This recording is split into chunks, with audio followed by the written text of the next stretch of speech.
Don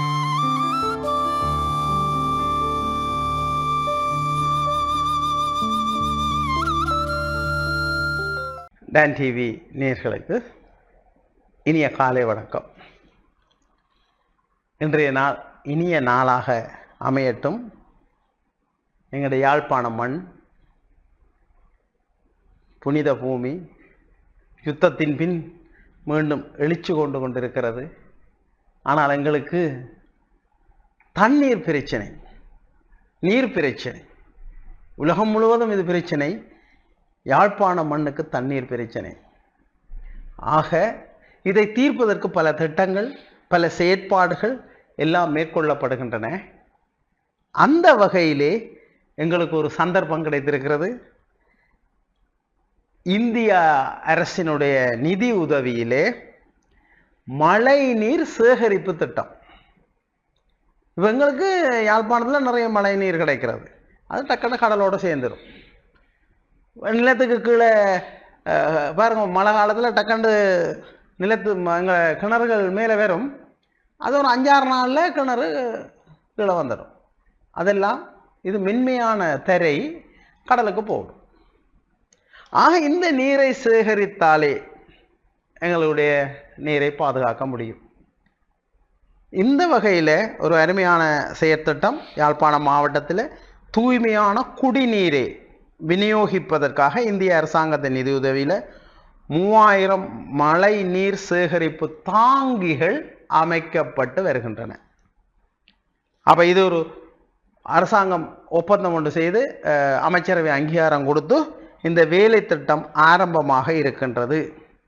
அப்போ இந்த வகையில் இவ்வாறான சிறந்த வேலை திட்டங்கள் எமது மண்ணில் பிரயோகிக்கின்ற பொழுது மிக புத்திசாலித்தனமாக கெட்டித்தனமாக அதை டக்குன்னு உள்வாங்கி செயற்படுத்த வேண்டும்.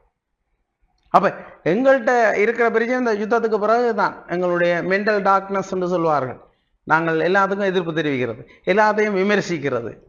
அப்படி செய்து கொண்டு இருக்க முடியாது. புத்திசாலித்தனமாக இது யாழ்ப்பாணத்துக்கு நீர் மிக அவசியமானது.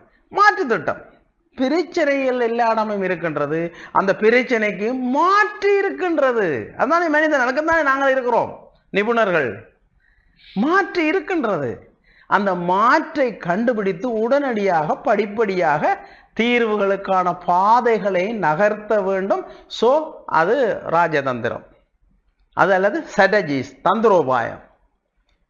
இதை இந்த அதிகாரிகள், மேலதிகாரிகள், எங்களுடைய அரசியல்வாதிகள் மிகச்சரியாக பயன்படுத்த வேண்டும். சந்தர்ப்பங்களை உருவாக்குதல், கிடைக்கின்ற சந்தர்ப்பத்தை சரியாக பயன்படுத்த தெரியாத மனிதர்களாக நாங்கள் இருக்க முடியாது.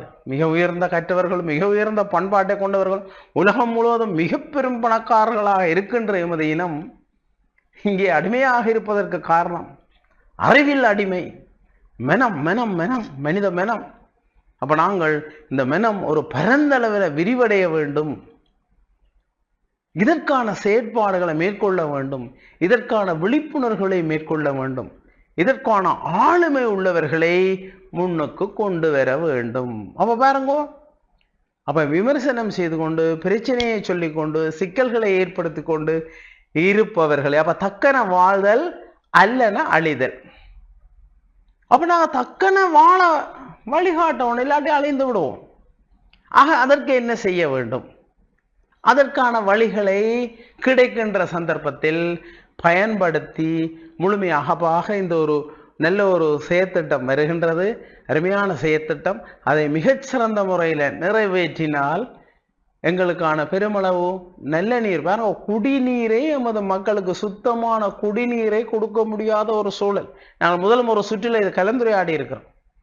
இப்ப எங்க யாழ்ப்பாணத்தில் இருக்கிற கரையோரம் இன்னும் சில குறிப்பிட்ட பிரதேச மக்களுக்கு சுத்தமான நீர் இல்லாததனால் சிறுநீரக நோய்கள் வர ஆரம்பித்து விட்டன. அப்ப இது ஒரு மிகப்பெரிய பிரச்சனை. இந்த பிரச்சனைக்கான தீர்வுகளுக்கு நாங்கள் முழுமையான ஆதரவுகளை வழங்கி வாழ்வாங்க வாழ வாழ்த்துகிறேன். வணக்கம்.